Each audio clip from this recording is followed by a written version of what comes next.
Hello, everybody. My name's Chris Taylor. I'm the head of student recruitment at the University of Birmingham, Dubai.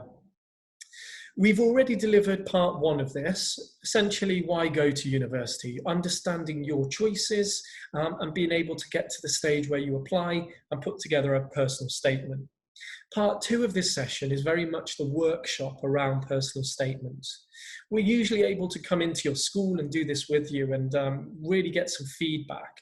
And what we're going to do in the absence of being able to come into your school at the moment, we're going to give you an email address at the end of this presentation where you can contact us and get more advice about your personal statement. Even if it's not for the University of Birmingham or the University of Birmingham, Dubai, we're here to give good, impartial advice for all British universities. So the personal statement. You've got to see this as an opportunity for you to sell yourself, for you to promote yourself. It's a really uncomfortable place to be because if you sat in the classroom and you said to your colleagues, your friends, you know, I'm the best at this, I'm certainly the best looking, I'm the fastest here, I'm the most intelligent, you're going to lose friends pretty quickly. But a personal statement is very much that. How do you show off? How do you showcase your skills so they give you a place on the program? If you imagine there's only one place left on the program, you and other students have got the same grades, but you want them to pick you. It's through the personal statement. The program director has never met any of you before, and so you've got to make sure you stand out. So these are our top tips to put together a really good personal statement. You've got to apply in time. We will know if you've rushed it. This is your future, your career, and you've got to make sure that you apply in time so it reads well. It shows a really strong student. We'll know if you've applied late and rushed it because we'll be able to tell in the quality of what you're submitting. Remember, we're going to be asking the school for references. Schools don't typically give you a bad reference. I don't think they would want to do that, but they may deliberately leave out some key points. And if we think, hang on a second, you know, this is missing from the reference, this is missing, is this student really good? A personal statement is a way, again, to defend yourself, to make sure you're getting across all your best skills. You've got to be realistic. We're going to ask ourselves before we read the personal statement, does this student meet roughly the entry requirements of this program? Because if you're miles off, it's a waste of your time and it's a waste of our time, okay? So we will be realistic at that stage. What we're ultimately looking for from a personal statement, will you be able to cope with the academic demands of this program? Not because we're being, you know, unfair and we're just setting you up and we don't want this student, we don't want this student. It's because it would be really unfair to bring you onto the program knowing that you're not demonstrating the ability to cope with the demands. It would be unfair on you because if you drop out of that program at some point throughout the year, it's really stressful for you and your family, and also it's not great for a university. So ultimately, that's the kind of thing we're looking for. We're basically being detectives within the personal statement and trying to pick up, can this student cope with the academic demands? And that doesn't just mean entry requirements, it means the ability to express yourself concisely in a personal statement and match the kind of demands of the program. The biggest thing we'll be looking for as well, do you have a genuine interest in this program? I.e., is it your parents that forced you into this program? Or do you really love this program? And do you have enthusiasm? Are you going to come on and excel in that program? Go on and do exceptionally well afterwards. For Birmingham, we've had 11 Nobel Prize winners study and work with us. And so for that reason, we want you to be the next Nobel Prize winner. We want you to be the next Prime Minister or President. It makes us look brilliant as a university. And for that reason, we're looking for indication about your enthusiasm for this course. So a personal statement checklist. I'm sure you've all got your phones in front of you now. And what we would say is grab the camera, take a picture of the screen, and this is your checklist. These are the things you've got to be thinking of. Reasons for choosing the subject or course, okay? So you've got to get that in naturally. You know, why are you thinking about this course? Don't forget, you could trip yourself up at this point, okay? If you say, let's take midwifery. So midwifery is a program in the UK where you study 3 years and you become a qualified midwife. Midwife working with pregnant women. Now, many people, when they open up their first line on an application to be a midwife, will start with, I really want to be a midwife because I love working with children. You don't work with children, you work with pregnant women. Straight away, you are rejected. So you can understand why you've got to really understand the real reasons for choosing this course and subject and make sure it aligns to that course program.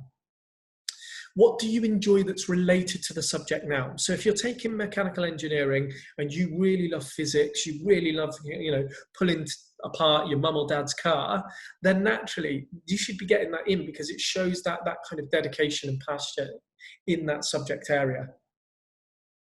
Talk about your career goals, okay? Even if your career goals are really ambitious and you want to be the next prime minister or president or wherever, that's great. But do show the journey. Do show that you appreciate the journey. The minute you graduate, you're not going to be the next prime minister or somewhere, naturally.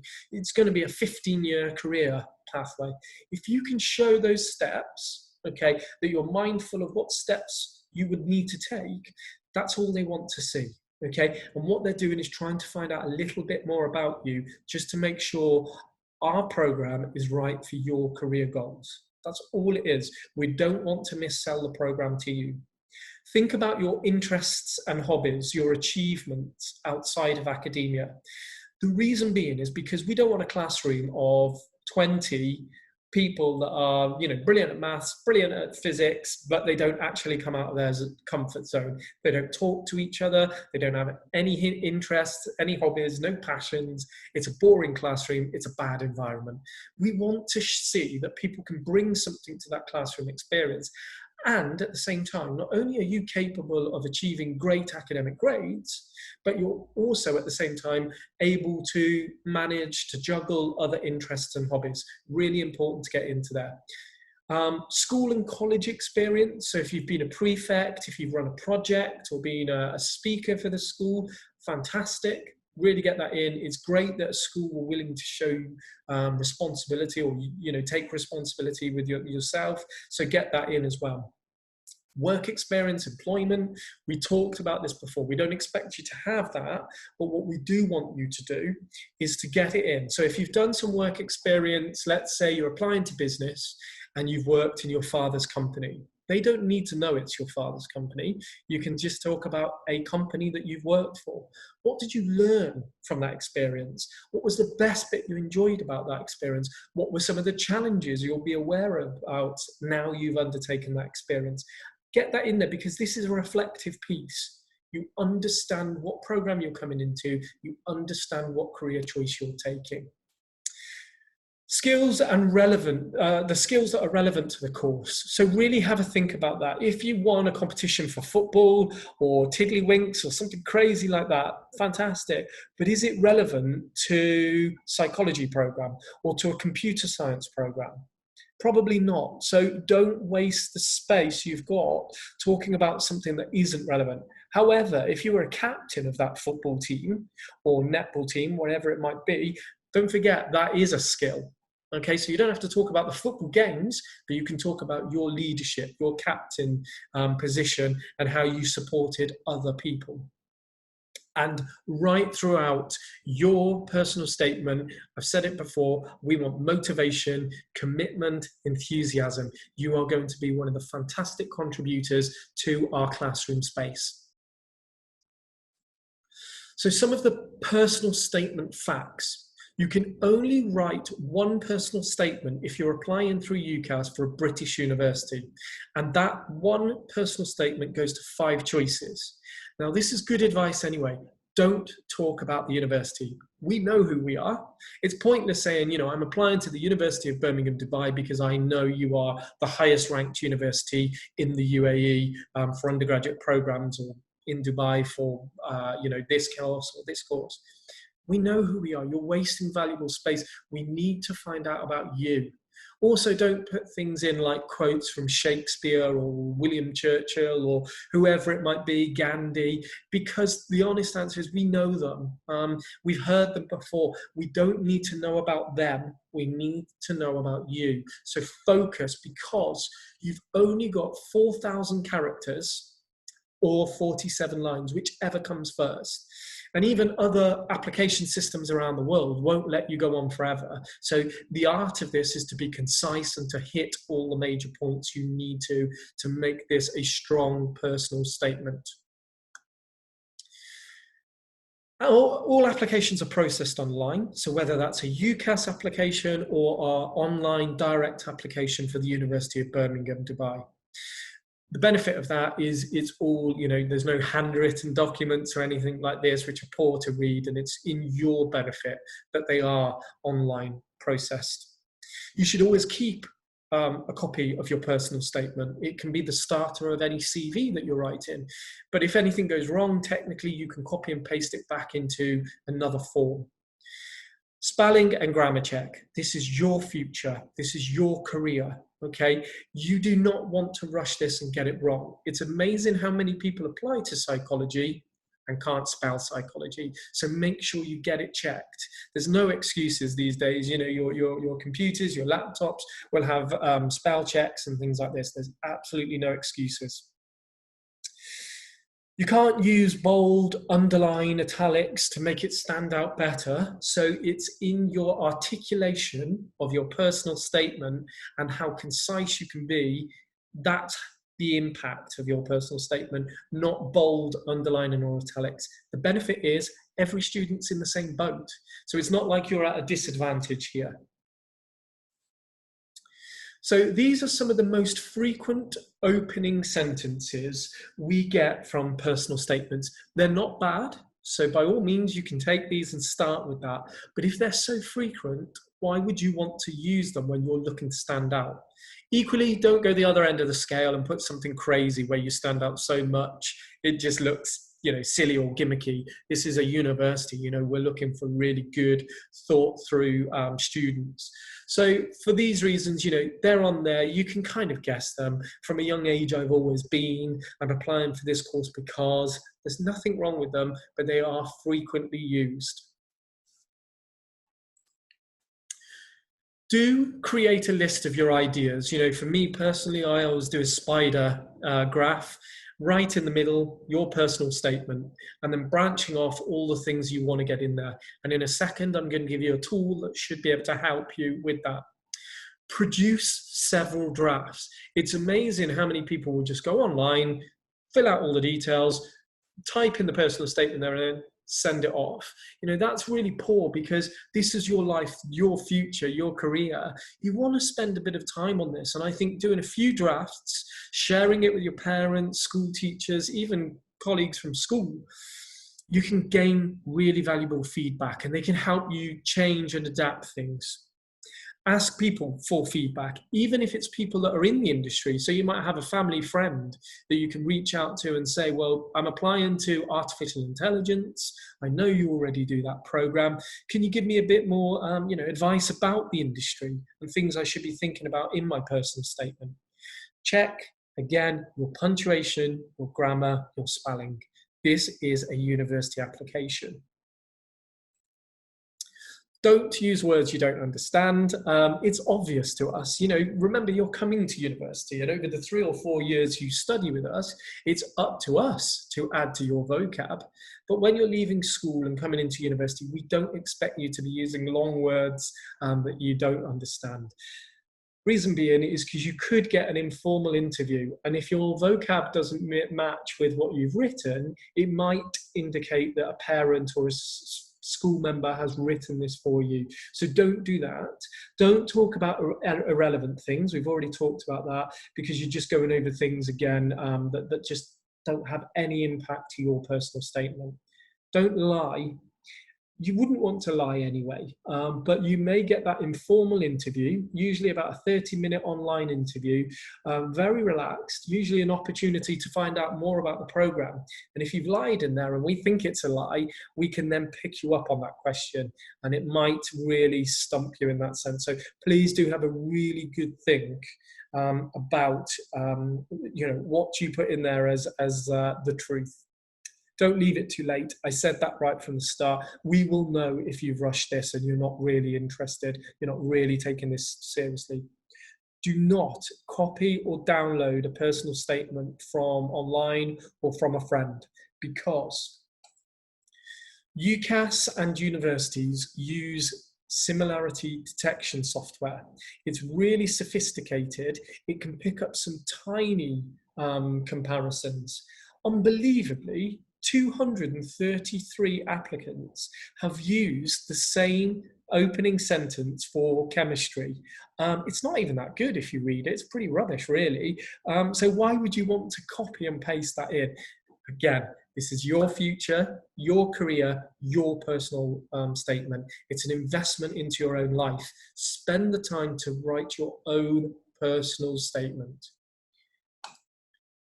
You know, if you're applying for English language, you cannot submit something like this. This is a genuine personal statement, highlighted in red, all the kind of grammatical and spelling mistakes that are in there. So please do have a good think about that. So this is one of the areas that I want you to kind of stop and take some time. If you want, take a picture of this now. But what I would do is get a piece of A4 paper and fold it into 4. So when you unfold it, you've got 4 quarters on the page. In the top left-hand corner, you want your strengths, and it's important to put they're your strengths, okay? In the top right-hand corner, you want your weaknesses. In the bottom left-hand corner, the opportunities the course offers, okay? And then in the bottom right-hand corner, the threat, the course brings, okay? And then what you need to do is write in there those strengths, okay? Because you need to understand or be mindful of the things that are your strengths that you absolutely have to get across into the personal statement, your weaknesses which you should avoid, okay, and it's important, I will come to that in a second, the opportunities the course brings, because it shows you've understood the course, and any threats where you might trip yourself up related to the course. So for that reason, we're going to take marketing as the subject. That was really my subject, and we're going to use me. So my strengths. I've got a loud mouth. I can really talk a lot.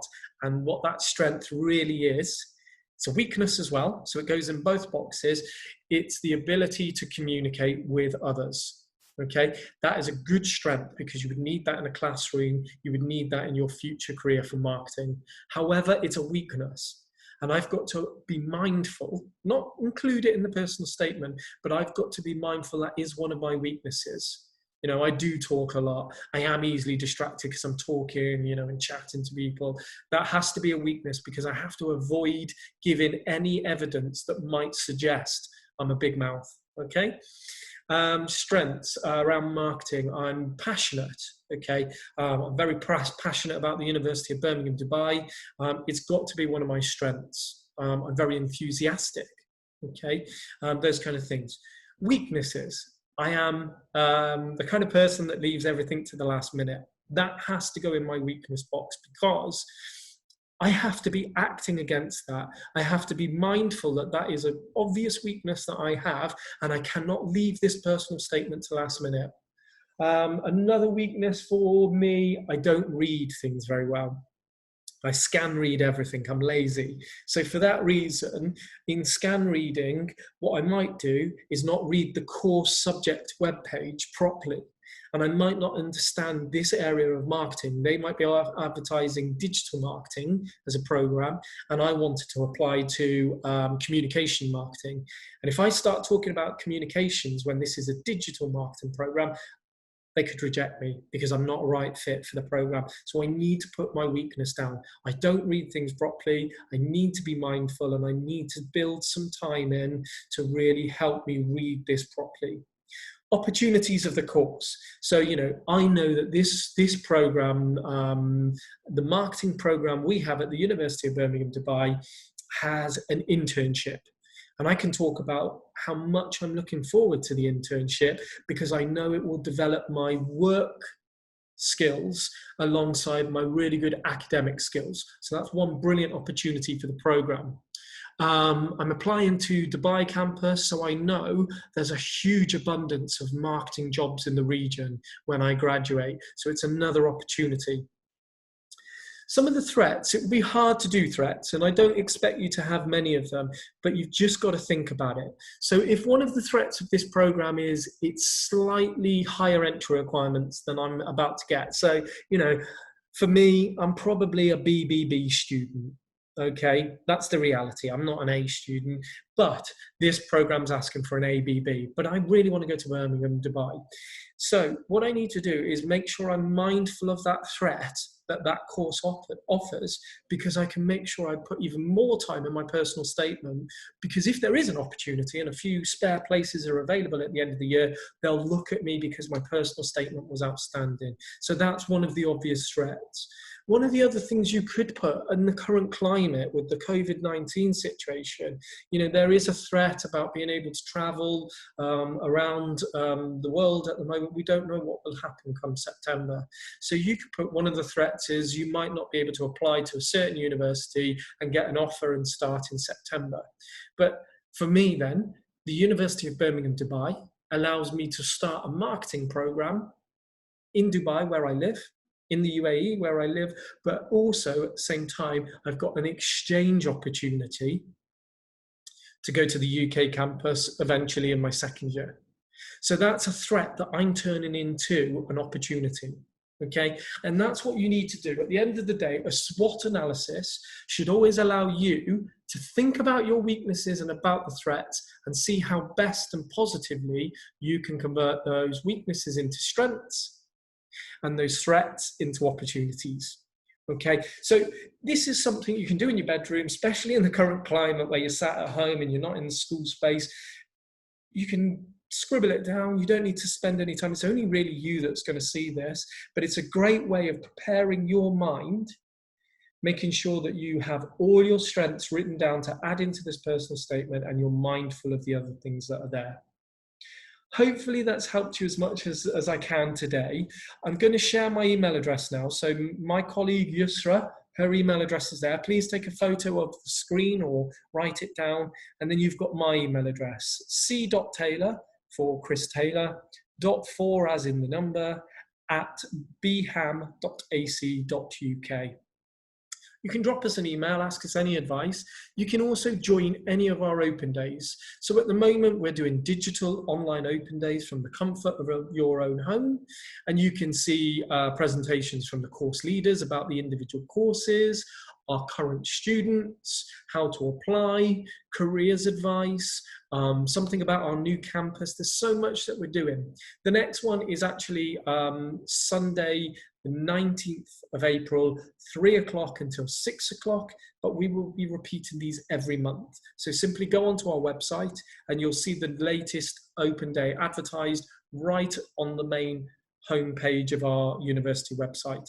From that point, you can register, come along to the open day, and you can ask personal questions about your personal statement, about your career choice, about best advice in terms of next steps. Thank you very much for joining us in parts 1, the benefits of applying to university, and parts 2, how to write a good personal statement.